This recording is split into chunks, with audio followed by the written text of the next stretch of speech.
ഇപ്പോൾ നമ്മൾ cell communication and cell signalling എന്ന പാർട്ടിൻ്റെ യൂണിറ്റിൻ്റെ CSER previous year questions discuss ചെയ്തുകൊണ്ടിരിക്കുകയാണ്. അപ്പോൾ നിങ്ങളെപ്പോഴും പാർട്ട് 1, പാർട്ട് 2 ആ ഒരു സീക്വൻസിലായിരിക്കണം നിങ്ങൾ വീഡിയോസ് കാണേണ്ടത്. അല്ലാതെ നേരിട്ട് ഈ ഒരു പാർട്ട് 3ലേക്ക് വരാൻ വേണ്ടിയിട്ട് പാടില്ല. കാരണം ഒരു ക്വസ്റ്റ്യൻ ഡിസ്കഷൻ്റെ സമയത്ത് നിങ്ങൾ ശ്രദ്ധിക്കേണ്ട കാര്യങ്ങളും എങ്ങനെയാണ് അത് വെച്ചിട്ട് കാര്യങ്ങൾ പഠിക്കേണ്ടത് എന്നും ഞാൻ ഒന്നാമത്തേൽ മാത്രമേ പറയുന്നുള്ളൂ. അത് റിപ്പീറ്റ് ആയിട്ട് പറയില്ല. അപ്പോൾ അതുകൊണ്ട് അത് കണ്ടതിന് ശേഷം മാത്രമേ ഇങ്ങോട്ട് വരിക. ഇതിപ്പോൾ നമ്മൾ ഡിസ്കസ് ചെയ്യുന്നത് 3ാമത്തെ ക്വസ്റ്റ്യൻ ആണ്. Okay, several types of molecules including transmembrane glycoproteins can function as matrix receptors and co-receptors. However, the principal receptors on animal cell for the binding most extracellular. Okay, matrix proteins are the integrins. ഇപ്പോൾ നമുക്ക് ഒരു aspect പഠിക്കുകയാണെങ്കിൽ extra cellular നമ്മൾ already theory ക്ലാസ്സിൽ പറഞ്ഞതാണ്, ഈ കാര്യങ്ങൾ ഓഫ്ലൈനായിട്ട് പറഞ്ഞതാണ്. അപ്പം എക്സ്ട്രാ സെല്ലുലാർ മാട്രിക്സുമായിട്ടുള്ള ഇൻട്രാക്ഷനിൽ ഒരു മെയിൻ കമ്പോണൻ്റാണ് ഇൻറ്റഗ്രിൻസ് എന്ന് പറയുന്ന ട്രാൻസ്മെംബ്രെയിൻ പ്രോട്ടീൻ. അത് ഓർമ്മയിലുണ്ടാവുക, എഴുതി വെക്കുക. ഓക്കെ, ഓൾറെഡി പറഞ്ഞതാണ്, എന്നാലും പോയിൻ്റായിട്ട് എഴുതി വെക്കുക. ഈ പോയിൻ്റ് എവിടെ നിന്നാണ് കിട്ടിയത്? ക്വസ്റ്റ്യൻ്റെ ഇൻട്രൊഡക്ഷൻ പാർട്ടിൽ നിന്നാണ് നമുക്ക് കിട്ടുന്നത്. അപ്പോൾ ഇങ്ങനെയുള്ള ഒരുപാട് കാര്യങ്ങൾ നമുക്ക് കിട്ടുമെന്നുള്ളത് ഞാൻ മുമ്പത്തെ വീഡിയോസിലൊക്കെ പറഞ്ഞു. Now coming to the question. ക്വസ്റ്റ്യനിലേക്ക് എത്തിയിട്ടില്ല നമ്മൾ അല്ലേ. ക്വസ്റ്റ്യൻ എന്താണ്?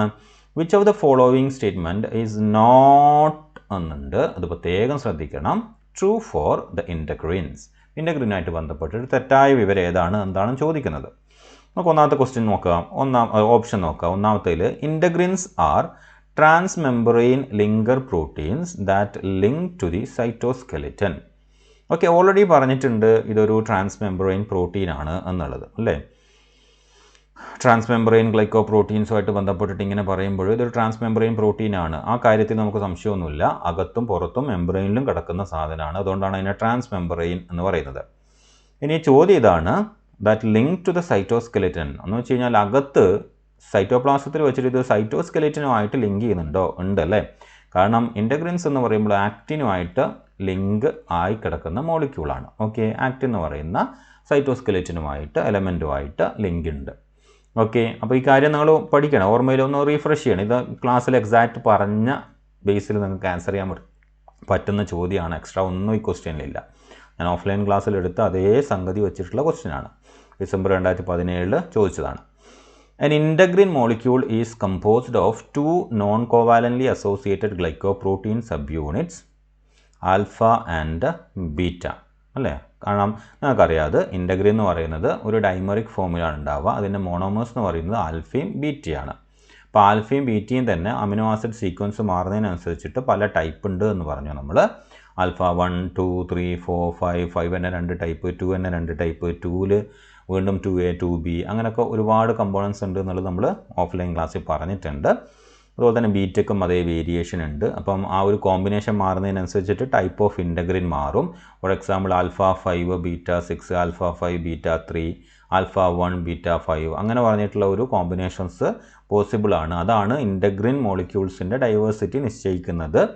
ഒരു 100ഓളം പോസിബിലിറ്റി ഉണ്ടെങ്കിലും ഏറ്റവും പ്രോമിനൻ്റ് ആയിട്ട് 18 എണ്ണമാണ് ഉള്ളത് എന്നൊക്കെ ഞാൻ പറഞ്ഞിട്ടുണ്ടായിരുന്നു.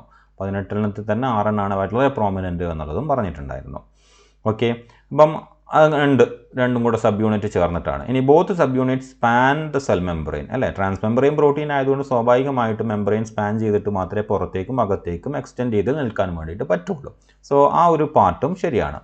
വിത്ത് short intracellular C terminal and large N terminal extra cellular domains. അപ്പോൾ ഞാൻ പറഞ്ഞിട്ടുണ്ട് ഒരു ട്രാൻസ്മെംബ്രെയിൻ പ്രോട്ടീനെ സംബന്ധിച്ചിടത്തോളം യൂഷ്വൽ കൺസേൺ എന്ന് പറയുന്നത് എപ്പോഴും N ടെർമിനൽ പുറത്തും C ടെർമിനൽ അകത്തും. അത് ഓർക്കാൻ വേണ്ടിയിട്ട് ഞാനൊരു കീ പറഞ്ഞിട്ടുണ്ടായിരുന്നു, സൈറ്റോപ്ലാസം C ടെർമിനൽ എന്നുള്ളൊരു CC എന്ന് പറയുന്ന ഒരു ഓപ്ഷൻ നിങ്ങൾക്ക് എടുക്കാവുന്നതാണ്.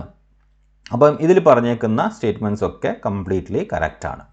ഇതിലും കറക്റ്റാണ്. അപ്പം ഇത് സ്റ്റേറ്റ്മെൻറ്റ് കറക്റ്റാണ്, ആൻസർ ശരിയല്ല. ഇതും സ്റ്റേറ്റ്മെൻറ്റ് കറക്റ്റാണ്, ആൻസർ ശരിയല്ല. കാരണം നോട്ട് ട്രൂ എന്നാണ് ചോദ്യം. Now, മൂന്നാമത്തെ ചോദ്യത്തിലേക്ക് പോകാം. The extracellular portion of the integrin dimer, extracellular പുറത്തേക്കുള്ളതാണ്. Integrin dimer binds to the specific carbohydrate residues in the extracellular matrix proteins or to ligands on the surface of other cells. ഇതിൽ പ്രത്യേകം എടുത്ത് പറഞ്ഞിട്ടുണ്ടായിരുന്നു അല്ലേ, നമ്മൾ പഠിച്ചപ്പോൾ കാര്യം പറഞ്ഞിട്ടുണ്ടായിരുന്നു. ഇൻ്റഗ്രിൻസ് ബൈൻഡ് ചെയ്യുന്നത് ഫൈബ്രോനെക്റ്റിൻ എന്ന് പറയുന്ന ഒരു മോളിക്യൂളായിട്ടാണ് മെയിനായിട്ട് അല്ലേ. ഫൈബ്രോനെക്റ്റിൻ എന്ന് പറയുന്നത് ഫൈബ്രോനെക്റ്റിൻ എന്താണത്? പ്രോട്ടീനാണ്. ഒരു പ്രോട്ടിയോഗ്ലൈക്കാൻ എന്നല്ല, പ്യുവർ പ്രോട്ടീനാണ്. നമ്മൾ കഴിഞ്ഞ ക്വസ്റ്റ്യൻസിലൊക്കെ കണ്ടതാണ് ഫൈബ്രോനെക്റ്റിനെ. ഓക്കെ, അപ്പോൾ ഈ ഫൈബ്രോനെക്റ്റിൻ്റെ കൊളാജിനുമായിട്ടും ചിലത് അസോസിയേറ്റ് ചെയ്യും. ഓക്കെ, അങ്ങനെ പ്രോട്ടീൻസുമായിട്ടാണ് ഇതിൻ്റെ മെയിൻ അസോസിയേഷൻ വരുന്നത്. പ്രോട്ടീൻസുമായിട്ട് അസോസിയേറ്റ് ചെയ്യുമ്പോൾ അത് ഒരു കാർബോഹൈഡ്രേറ്റ് ലിങ്ക് ഉപയോഗിച്ച് കൊണ്ടല്ല ചെയ്യുന്നത്, മറിച്ച് ഇതെന്താ ചെയ്യുന്നത്? ഇതിൻ്റെ അമിനോ ആസിഡ് സീക്വൻസുമായിട്ടാണ് ബൈൻഡ് ചെയ്യുന്നത്. ഞാൻ ക്ലാസ്സിൽ പറയാത്ത ഒരു സംഗതി എന്താണെന്ന് വെച്ച് കഴിഞ്ഞാൽ ഈ ബൈൻഡിങ്ങുമായിട്ട് ബന്ധപ്പെട്ടിട്ട് അതിൻ്റെ സ്പെസിഫിക് സീക്വൻസ് ഏതാണ് എന്നുള്ളതാണ്. അപ്പം ഈ ഒരു പ്രോട്ടീനുമായിട്ട് ബൈൻഡ് ചെയ്യുന്നുണ്ടെങ്കിൽ ഫൈബ്രോനെക്റ്റിൻ റെക്കഗ്നൈസ് ചെയ്യാൻ വേണ്ടിയിട്ട് ഉപയോഗിക്കുന്ന സീക്വൻസ് എന്ന് പറയുന്നത് RGD ആണ്.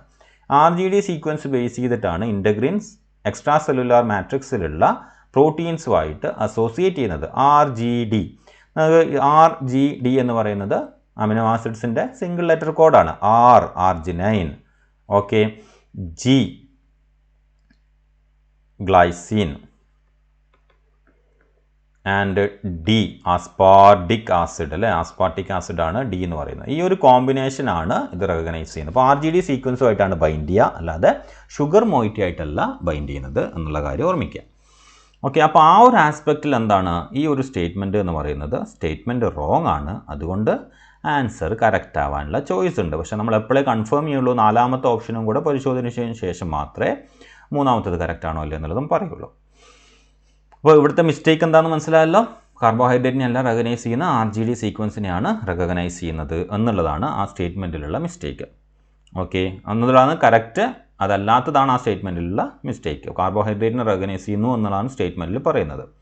ഓക്കെ, ഇനി നാലാമത്തെ ഓപ്ഷൻ എടുക്കാം നമുക്ക്. In the intracellular portion the intracellular portion binds to the complex of proteins that form linkage to the cytoskeleton. അല്ലേ, നമ്മൾ എല്ലാ ട്രാൻസ്മെംബ്രെയിൻ റിസപ്റ്റേഴ്സും അല്ലെങ്കിൽ പ്രോട്ടീൻസും ഡയറക്റ്റ് ആയിട്ട് സൈറ്റോസ്കെലറ്റനുമായിട്ട് ഇൻട്രാക്ട് ചെയ്യുന്നില്ല എന്ന് നമ്മൾ ക്ലാസ്സിൽ പറഞ്ഞിട്ടുണ്ടായിരുന്നു അല്ലേ. ഒരു ലിങ്കർ പ്രോട്ടീൻസ് എപ്പോഴും അവിടെ അവൈലബിൾ ആണ്. ഇൻ്റഗ്രിൻസിൻ്റെ കേസിൽ നമ്മൾ പറഞ്ഞിട്ടുണ്ടായിരുന്നു വിൻകുലിൻ, ഓർമ്മയുണ്ടോ അല്ലേ?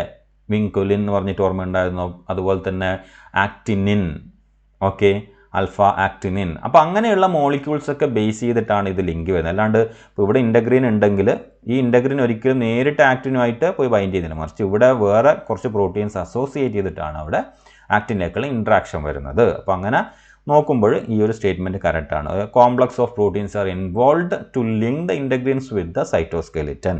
സൈറ്റോസ്കെലിറ്റൻ ഏതാണ്? ആക്ടിനാണ് ഇൻട്രാക്ട് ചെയ്യുന്നത്, ഓർമ്മയിലുണ്ടാവുക. അപ്പോൾ അങ്ങനെ എടുക്കുകയാണെങ്കിൽ നാലാമത്തെ സ്റ്റേറ്റ്മെൻറ്റ് കറക്റ്റാണ്, ആൻസർ തെറ്റാണ്. അപ്പോൾ അങ്ങനെ എടുക്കുകയാണെങ്കിൽ നമുക്ക് ഏതാ വേണ്ടത്? തെറ്റായ സ്റ്റേറ്റ്മെൻറ്റും കറക്റ്റായ ആൻസർ എന്ന് പറയുന്നത് തേർഡ് ഓപ്ഷനാണ്. സോ തേർഡ് ഓപ്ഷനാണ് ഇവിടെ കറക്റ്റ് ആൻസർ എന്ന് പറയുന്നത്. ക്ലിയർ അല്ലേ? കൃത്യമായിട്ട് ഞാൻ പറഞ്ഞ പോയിന്റുകളൊക്കെ ഓർമ്മിക്കണം കേട്ടോ, അല്ലാതെ വെറുതെ ക്വസ്റ്റ്യൻ്റെ ആൻസർ കണ്ടുപിടിക്കലല്ല ക്വസ്റ്റ്യൻ ഡിസ്കഷൻ എന്നുള്ളത് ഓർക്കുക.